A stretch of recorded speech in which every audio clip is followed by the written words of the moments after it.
la palabra del Señor y lo vamos a hacer en Génesis 1:1. Ahí vamos a leer la palabra del Señor. Génesis capítulo 1, versículo 1. Es una alegría volver a estar por aquí después de tanto tiempo. Llevamos un buen tiempo sin estar, pero Jairito tuvo misericordia de mí, me sacó del exilio y aquí estoy nuevamente. Gloria al Señor. Génesis 1:1 dice, en el principio creó Dios los cielos y la tierra. Vamos a hablar del amor de Dios y de lo importante que vivamos en amor, de que desarrollemos nuestra vida y nuestras creaciones desde el amor, que todo ámbito, que toda puerta, que todo proyecto, ahora que estamos finalizando año y comenzando un nuevo, prácticamente muy pronto, entonces eh, lo hagamos desde el amor, porque el amor supera las mismas reglas, los mismos mandamientos, el amor lo supera todo, incluso el amor cubre las faltas. Y vamos a examinarlo desde este versículo primero de la Biblia que nos muestra el acto creador de Dios. Son 10 palabras las que encontramos allí. Son 10 palabras con las que inicia la Biblia, pero esas 10 palabras que están en pantalla son profundas. Podríamos decir que son insondables, que tienen un carácter muy trascendente, porque contienen misterios, tanto que los misterios que hay allí, detrás de esa palabra, y por decir algo, detrás de este primer versículo está los 66 libros que tiene la Biblia, está detrás de ello todo el propósito eterno con el que Dios nos ha creado y que nos invita a la vida y no a la muerte. Nos invita a ser parte de Él y no por fuera de Él. Pero que lo hace desde la libertad, lo hace consciente que nosotros podemos decirle sí, pero también podemos decirle no. Y precisamente desde allí es que se puede vivenciar y se puede experimentar el amor. Espero que esta enseñanza nos ayude luego a aplicarlo a nuestras relaciones, ya sea con la iglesia, con el cónyuge, con los hijos, con el empleado, con el patrón, eh, y en cualquier área donde nos encontremos. Bueno, pero este texto es un texto que ilustra, que ilumina, que orienta la vida del ser humano, que lo educa, que lo crea, que lo forma, que lo anima a seguir amando en un mundo que a diario nos decepciona, porque ese es el mundo en el que estamos. Vivimos en un mundo de decepciones, de traiciones, de olvidos. Hay personas que no nos hacen bien no porque no quieran, simplemente se les olvidó. Y el que otro se olvide de uno, pues eso ya genera algún malestar en uno mismo. Así que la palabra en Proverbios 10:12 dice, el odio despierta rencillas, pero el amor cubre todas las faltas. Imagínense ese versículo tan interesante. Y es en lo que nos movemos los seres humanos desde que nacemos. Nosotros nos movemos entre el amor y el odio. Y eso pasa porque nosotros somos seres en necesidad, creados en necesidad. Desde que nacemos, desde que estamos en el vientre de la madre, estamos conectados a lo que se llama el cordón umbilical y debemos estar sustentándonos todo el tiempo de ella. Y al nacer requerimos que nos den alimentos, que nos den protección, que nos den afecto, que nos ayuden a avanzar en la vida. Y cosas como esas que son necesidades, cuando no se cumplen, cuando no se satisfacen, entonces nos da enojo y sale el odio. El odio como una manera de manifestar que no me siento amado, que no me siento cuidado. Y por eso es que el texto dice que el odio despierta rencillas. Cuando la persona se conecta, se vincula con los demás seres humanos o con las mismas cosas desde el odio, pues lo que va a terminar es en rencilla. Por eso la vida no se ha de vivir desde el odio, desde el reclamo, desde la decepción, todos esos sentimientos que construimos alrededor del odio, sino que debemos hacerlo desde el amor. Por eso es muy bueno preguntarnos por los motivos por los que hacemos y emprendemos. Y cuando eso ocurre, entonces encontramos muchas respuestas para orientarnos bien. ¿Qué te motivó a tener un noviazgo y luego una esposa? ¿Qué te motivó a tener un hijo? ¿O qué te motivó a iniciar en la iglesia, a tener este amigo o esta amistad? ¿Qué te motivó a ingresar a esta empresa o a hacer este negocio? ¿Qué te motivó? Pero vamos a hacerlo desde Dios, para que entendamos un poco desde la teología bíblica todo lo que tiene que ver con el amor, pero en la misma persona de Dios, en el mismo ser de Dios. Y como estamos en el primer versículo, viene bien la pregunta, ¿qué motivó al Señor a crear el universo?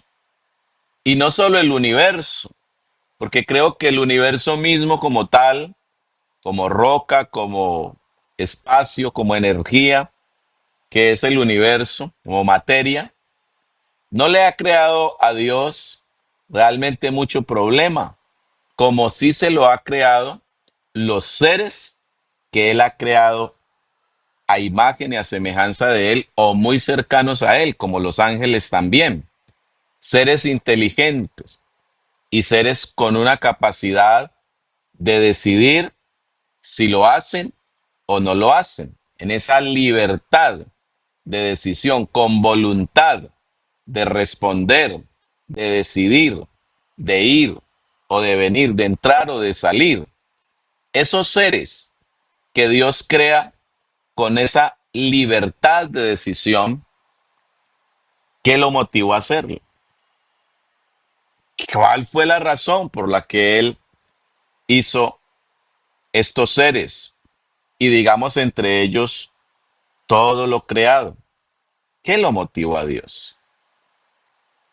Y tenemos que decir y responder que Dios creó todo desde el amor. Dicho de otra manera, Dios creó en amor a sus criaturas. Y de hecho, primera de Juan capítulo 4, versículo 8 dice, el que no ama no ha conocido a Dios, porque Dios es amor. Dios es amor. O sea que sus actos siempre se dan desde el amor. Esa es la gran verdad.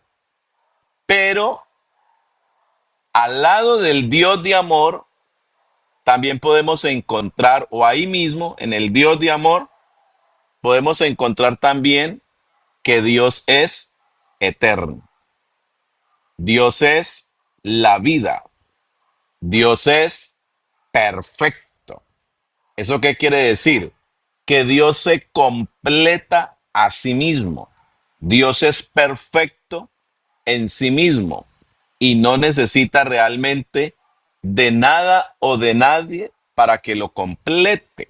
De hecho, creo que el ser humano, como ha sido creado por Dios, también tiene esa facultad de estar completo en sí mismo, obviamente conectado a Dios, pero mientras se esté conectado a Dios, las cosas del mundo, las cosas de la vida, aun aquellas que son tan esenciales en nuestro ser, pueden pasar a un segundo plano. Como lo dijo el salmista David, Jehová es mi pastor y nada me faltará.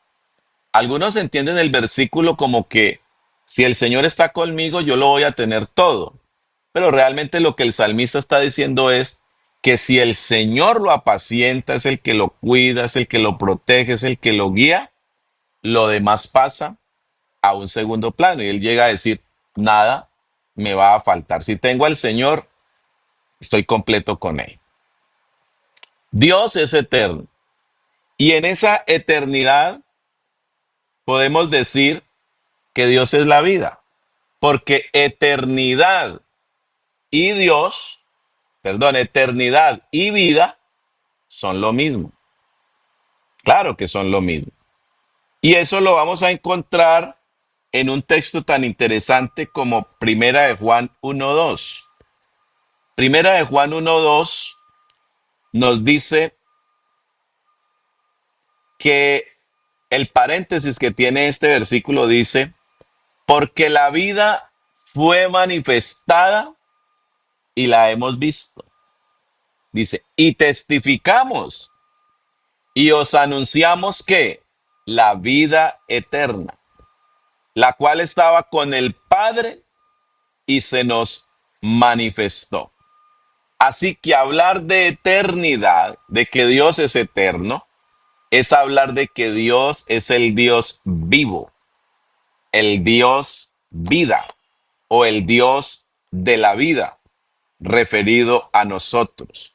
Hablar de eternidad es hablar de aquello que no inicia, pero que tampoco termina, porque la vida tiene esa cualidad.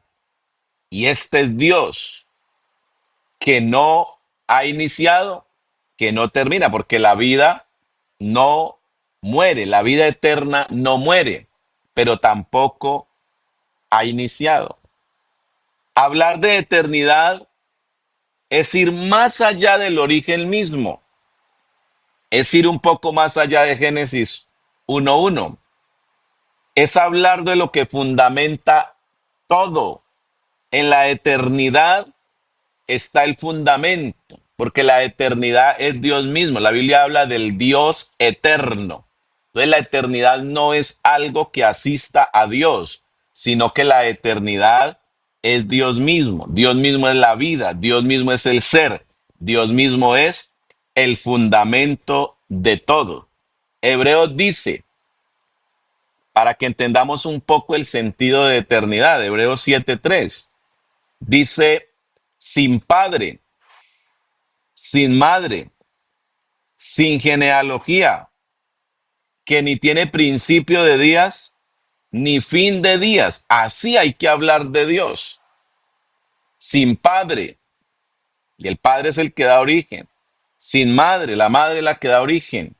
Sin genealogía, sin una ascendencia o descendencia. Que ni tiene principio de días, tampoco fin de días. Sino hecho semejante al Hijo de Dios, permanece sacerdote para siempre.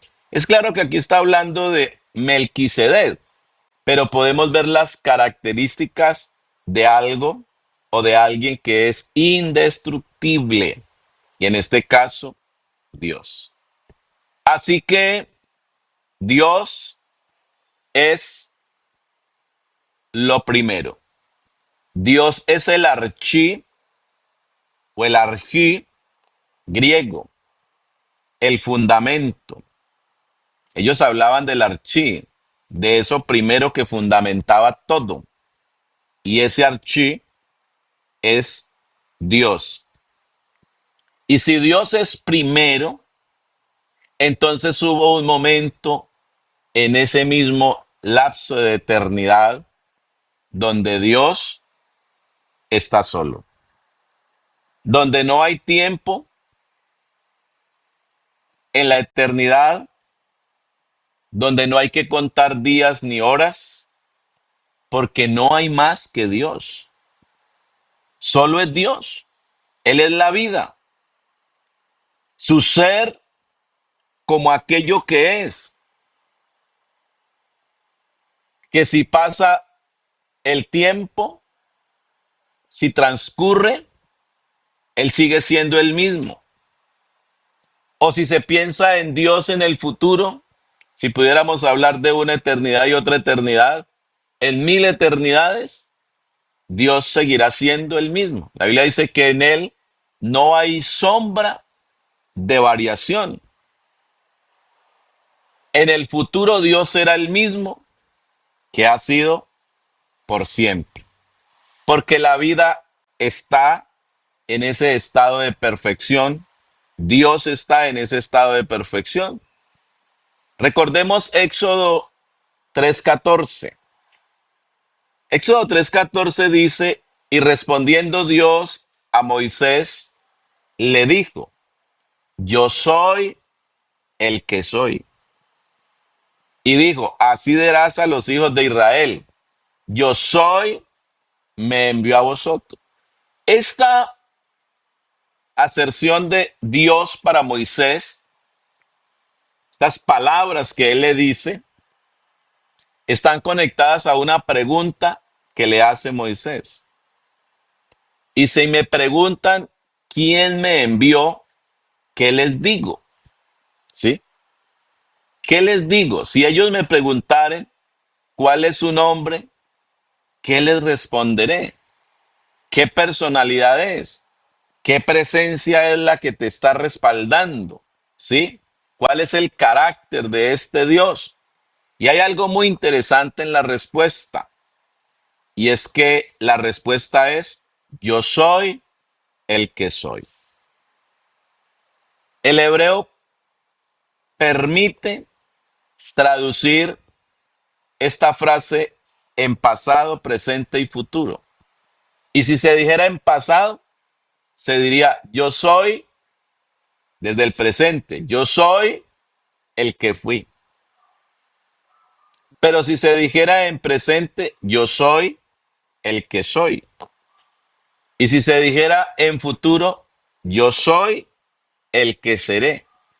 Es decir, que el tiempo no cambia la esencia de Dios, sino que lo mantiene, o Él se mantiene mejor en su estado de perfección. ¿Por qué todo esto para hablar del amor? Alguien pudiera decir, pastor, pero no iba a hablar del amor, yo lo escucho hablando de la eternidad de Dios. Sí, pero partimos de esto para entrar a hablar un poco y acercarnos al tema del amor. Que si Dios es, nada, por eso se habla de la unicidad de Dios. Y el monoteísmo hebreo pretende mostrar desde el monoteísmo no solo que Dios es uno, sino que Dios es uno o está en unicidad porque está separado de todo. Dios no necesita de alguna sustancia que lo sustente, no. Él al contrario, él es el que sustenta todo. Dios no necesita un piso para pararse, porque Él es el fundamento de todo, Él es la base. Debajo de Dios no hay nada, encima de Dios no hay nada. A los lados de Dios no hay algo que lo pueda sostener, ayudar, un bordón, algo, no. Si lo hay, es simplemente un accesorio, pero no es necesario en Dios. Esa es la gran realidad. Dios, entonces, no necesita de otro para ser. No necesita de otro para ser. No requiere de una familia para sentirse acompañado. Desde esta función de familia es que se ha creado la doctrina de la Trinidad, porque se considera que es muy raro pensar en un Dios solo, como con quién se comunica, con quién dialoga. Entonces, por eso se crea una doctrina de la Trinidad donde se concibe a Dios como una familia del Padre, el Hijo y el Espíritu Santo. Algo así se concibe desde la Trinidad, pero desde la Biblia eso no se da, eso no se muestra así, porque Dios es perfecto, Dios es la vida y no necesita de compuestos ni de nada que lo haga sentir pleno. Él es Dios y ya. Y Deuteronomio 32-39, vamos a mirar este texto de Deuteronomio 32-39, porque es muy claro al decir, por tanto, ved ahora que yo soy. Y dice, y no hay dioses conmigo. Él no necesita un Dios que lo acompañe. Dios no ha tenido que crear otro Dios para que lo acompañe. La doctrina de la Trinidad se cae por sí sola desde la eternidad, porque eh, solo hay un Dios. Y decir que luego hay otro Dios, ya no es Dios, es criatura. Y eso no pasa nunca en Dios. Dios no es criatura en ningún sentido de la palabra, a menos dentro de su manifestación en carne, el ser manifestado en carne. Desde ahí podríamos pensar y acercarnos a algo allí, pero no se puede hablar en la eternidad de tres seres, porque podríamos pensar entonces que Dios existe en tres seres y no es así. Dios es uno y la Biblia lo revela. Mire cómo lo dice. Ved ahora que yo soy y no hay dioses conmigo. No tengo quien me acompañe. Yo hago morir. Ese yo es de un sujeto individual, único, unicitario, que no se puede dividir ni siquiera. Yo hago vivir. Yo hiero, yo sano, mire todos los yos que hay ahí. Y no hay quien pueda librar de mi mano. Entonces nos encontramos con un Dios único, perfecto, que en manos de Él está la vida y está la muerte. Y en Isaías 43:10, el Señor le dice también algo muy interesante a Israel. Vosotros sois mis testigos y mi siervo que yo escogí, para que me conozcáis y creáis y entendáis. Miren estos tres verbos: conocer, creer y entender. Que yo mismo soy. Antes de mí no fue formado Dios, ni lo será después de mí. Esto es muy interesante porque este texto y los unicitarios, aquí tenemos al hermano Edgardo, al hermano Jairo, que son personas muy conocedoras y muy estudiosas de la unicidad, que este texto señala que a futuro deja claro el profeta Isaías y Dios en su palabra que Jesucristo ante nosotros se concibe como Dios y sin embargo no es una creación como ha pretendido algunas corrientes del cristianismo plantear, ¿sí? No, ni lo será después de mí. No. Si Jesucristo es Dios, entonces es Dios, el Dios eterno, ahora hecho hombre, pero no de otra manera. No se puede concebir dos, ni tres, ni nada. Solo un Dios y la Biblia en eso es clara, clarísima. Ahora, aquí es donde entramos a revisar un poco que si este Dios es único, perfecto y no necesita de nada ni de nadie. El universo no es la casa de Dios, porque Salomón mismo lo ha dicho, inspirado, los cielos de los cielos no te pueden contener. Entonces el universo no es la casa donde Dios vive. No. Tendríamos que decir al contrario, que el universo habita en Dios y no al contrario. Y no que Dios habita en el universo, no. El universo habita en Dios. Dios trasciende el mismo universo. Tenemos un Dios poderoso, grande, especial. Ojalá que tengamos una mirada de Él desde aquí, que nos ayude hoy a afrontar la vida con sabiduría. Pero este Dios que no necesita de nada, ¿por qué crea el universo? Este Dios que se basta así solo, que nunca ha necesitado de otros dioses que lo acompañen y que le ayuden aquí, como ayúdame acá que me está quedando pesado hacer este sol o este planeta, ayúdame acá para cuadrarlo. No, todo lo ha hecho Él, pero no lo ha hecho porque lo necesita. Entonces viene la pregunta, ¿y por qué lo hizo? Mire que los seres humanos buscan a otros cuando los necesitan, pero si no los necesitan, no los buscan. Tenemos gente millonaria en la tierra que ha decidido incluso ni creer en Dios. ¿Por qué? Porque ellos dicen, yo no necesito de Dios. Y a veces hasta el mismo evangelista se ve encartado, porque hablarle a alguien que necesita sanidad, que necesita comida, que necesita techo, que necesita que lo saquen de la ruina, aparece hasta sencillo porque está con base en una necesidad. Pero hablar de alguien o hablarle a alguien que no necesita, como un multimillonario que lo tiene todo, aparentemente, entonces Dios es una razón más allá del mismo universo.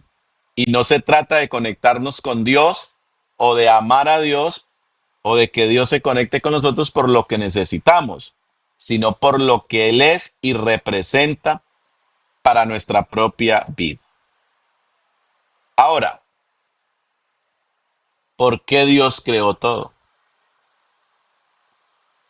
Si Él no necesitaba. Él no necesitaba al hombre para estar completo. Él no necesitaba a los ángeles para estar completo. Él no necesitaba nada. Aparecemos ahora como servidores de Él, sí. Él se apoya en nosotros para ejecutar su reinado, sí, en los mismos ángeles también, pero no por necesidad. Es más bien por relación, es más bien por comunión, pero no por necesidad, porque Dios no necesita de nadie y sin embargo hace uso de colaboradores, comisiona a los ángeles y a los seres humanos trabajos, pero no necesita. Es solo un asunto de relación y de privilegios que Él entrega a otros. Desde nuestra concepción social de familia y también de compañerismo, causa malestar y aterra imaginarse un mundo donde solo esté uno como ocupante del espacio, sin nadie con quien compartir. Hagamos esto. Veas en este momento en el cuarto de su cama, en su cama, durmiendo. Amanece como ha amanecido hoy, 6 de la mañana. Despierta usted, 5, 4, a la hora que despierta. Mira a su lado, no está su compañera, su compañero. De pronto dice usted, ve, ¿será que está en el baño? Va y mira al baño, no está. Está haciendo el tinto ya, vaya, y no hay nada. Y entonces dice usted, ¿y los niños? Va al cuarto, no están sus hijos. Usted dice, ¿Qué se hicieron? No me dijeron que se iban a ir o algo. Y entonces usted, un poco ya preocupado, preocupada, sale a la acera de su casa, abre la puerta, mira y no ve a nadie. Va a la tienda del vecino y el vecino no está, toca y toca, nadie abre. Y llega un momento donde usted se da cuenta que no hay nadie, que usted está solo. Está todo. Están los supermercados abarrote, están los concesionarios llenos de los carros, de todo lo que usted quisiera y anhelado en la vida. Están los almacenes de ropa abarrote. Y tiene usted una gran noticia. Todo lo que existe en el mundo, usted lo puede usar para usted solito. Nadie le va a robar, nadie le va a quitar, nadie le va a dañar. Todo es para usted, todo, todo, todo es para usted, porque solo usted habita el mundo. Yo le pregunto, ¿usted quisiera estar en ese mundo? Piénselo, porque tendría todo para usted. Bueno, las veces que he tenido la oportunidad de exponer este tema, veo la cara de los hermanos en la iglesia cuando hacen gestos y dice, uy, no, qué terrible sería. Sería muy fastidioso uno solo, así es, pero está todo. Hay casas por doquier, hay edificios, hay mansiones, hay piscinas de todas sabidas por haber. Las playas están solas, no hay trancones, no hay nadie que le interrumpa en la vía. Nada. Estás solo,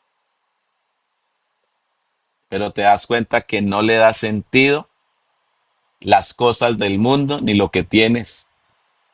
Que las personas, aunque problemáticas, aunque generan ciertas sensaciones, vienen a ser la bendición de Dios con toda la problemática que se genera. Pero nos preguntaríamos, ¿Dios tendría ese problema? ¿Se sintió fastidiado? ¿Se sintió incompleto? ¿Se sintió abandonado? ¿Se sintió en soledad? No, Dios no tenía ese problema que sí nos puede pasar a nosotros porque nosotros fuimos creados para vivir en sociedad. Pero Dios como causa primera, como fundamento de todo, como la vida, como la eternidad, como el ser mismo, no necesita ser completado por nada. Por tanto, Él no tenía ese problema. Por su perfección, ¿sí? Por su completud, por su plenitud. Entonces Dios no lo necesitaba.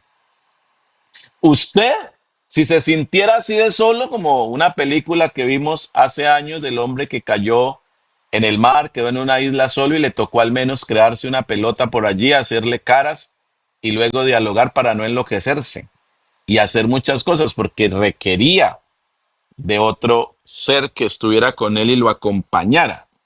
Otra vez, Dios no. Entonces, Dios, ¿por qué creó si él no necesitaba? Porque uno consigue novia, consigue amigos, tiene sus padres y conserva la relación con su familia porque no quiere estar solo. Y la Biblia lo dice en cuanto a los seres humanos. Ay del solo, porque si el solo cae, no hay otro que lo pueda levantar. Y sin embargo, hay personas que no se quieren, vamos al otro lado de la situación, hay personas que no se quieren casar, no quieren tener hijos. Hoy tenemos una sociedad, nuestros muchachos, nuestros hijos están comenzando a aceptar o han aceptado la idea de no tener hijos. Y a veces dicen que porque eso es muy problemático, porque esos muchachos generan muchas situaciones difíciles y le tienen miedo a eso. Cuando precisamente esa complejidad es la que hace interesante la vida. Hay personas que no quieren tener amigos o no quieren hacer nuevos amigos porque consideran que relacionarse con otras personas es muy complicado. Hay gente que va a cierto lugar, sale rápido y se va, no quiere saludar a nadie, no quiere hablar con nadie. Aún en la iglesia encontramos personas así. Hay gente que se quiere quedar solas, hundidos en un solo cuarto. ¿Y sabe por qué? En razón que no quieren terminar, tal vez con el corazón roto o con heridas causadas por la decepción. Es decir, que ellos están inmovilizados por el miedo al dolor. Eso es lo que ocurre en ellos. Inmovilizados por miedo al dolor, al sufrimiento, a la pérdida y al abandono. Tuvieron una mala experiencia, tuvieron una situación que los dañó y ahora en adelante no quieren saber nada de nadie. Y tienen razón. En parte tienen razón. No están lejos de la realidad. Claro que esa es la realidad, la saben describir. Porque siempre que se construye y nos relacionamos con otros, siempre será un causal de sentimientos encontrados. Hermanos, ¿sabía Dios que sufriría al crear los seres humanos? Volvamos a Génesis 1:1, Jairito. ¿Sabía Dios antes de este versículo, antes de él iniciar su obra creadora, para que se narrara este versículo? ¿Sabía Dios lo que iba a pasar? Si usted fuera un psicoterapeuta o un psicólogo y Dios llegara donde usted y le consultara, ¿qué le aconseja usted a él de crear el universo? Los ángeles que luego se le convirtieron en diablo y demonios, los seres humanos que se volvieron acérrimos, muchos de ellos enemigos profundos de Dios, maldicientes, que lo niegan, que lo anulan del universo. Dice el necio en su corazón, no hay Dios, lo anula, lo saca. Y todo eso va a pasar. ¿Qué le dirías tú como psicólogo, los psicólogos que me escuchan hoy? ¿Qué le dirías a Dios? Las psicólogas, ¿qué le dirían al Señor? Sí, lánzate, créalo, no importa. Estoy seguro que la mayoría le diríamos, no te metas en esa locura. ¿Cómo se te va a ocurrir hacer eso, Dios? No, no, no, no, quédate quieto. Hermano, ¿se dio cuenta Dios que crear otros seres inteligentes como los ángeles o el mismo ser humano, hombre y mujer, sería causa de dolor a su propio corazón? ¿Lo sabía antes de este versículo, por decirlo de alguna manera? Aquí está el antes. Ahí detrás están las decisiones, las motivaciones, los propósitos, la perspectiva, los resultados. ¿Sabe qué dice la Biblia en Génesis 6:6? Y se arrepintió Jehová de haber hecho al hombre en la tierra y le dolió en su corazón. ¿Lo sabía? ¿Sabía esto? No lo sabía. Hay gente que pregunta, ¿sabía Dios que el hombre iba a comer del árbol? La respuesta es sí. ¿Y entonces para qué lo puso? Ah, ¿sabía Dios? Los hermanos que van y oran, Señor, esta sierva, este siervo es tu voluntad. Y el Señor le dice, sí, es mi voluntad, cásate. Y luego se le arma el problema ya con él o con ella. Y viene y dice, Señor, pero yo le pregunté que si era tu voluntad. Y mire ahora en las que estoy, esta persona con las que salió, o lo que hace, o cómo se comporta. Ah, ¿qué creyó? ¿Que relacionarse es simple? No. Relacionarse aún para Dios mismo, como ya lo estamos comenzando a ver, tiene una situación muy problemática. Y tiene que haber una verdadera motivación fundamental, sólida, que le haya permitido a Dios o que lo haya motivado realmente a crearlos y no pudo haber sido cubrir una necesidad de soledad. No, no creó Dios al ser humano porque estaba solo. porque ya lo dijimos, se perfecciona a sí mismo. Efesios 1:4 al 6 dice la palabra, según nos escogió en él antes de la fundación del mundo, para que fuésemos santos y sin mancha delante de él.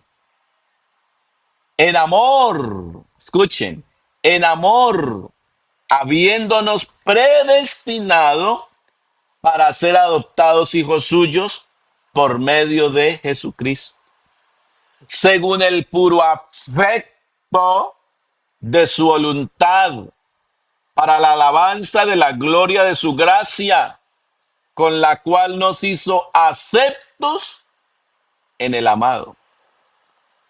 Si uno mira el plan eterno, es un plan de amor. Comienza con amor y se restaura en amor. La alabanza es para alabanza del amor de Dios. Hermanos, el amor de Dios es la razón por la que Dios nos ha creado. Y su amor superó su presencia. Recuerden que la presencia es el conocimiento anticipado de Dios. Dios tiene ese atributo. Dios puede conocer antes de. Y Dios supo antes de crear que hacer seres inteligentes no solo lo harían sufrir, le causarían la muerte.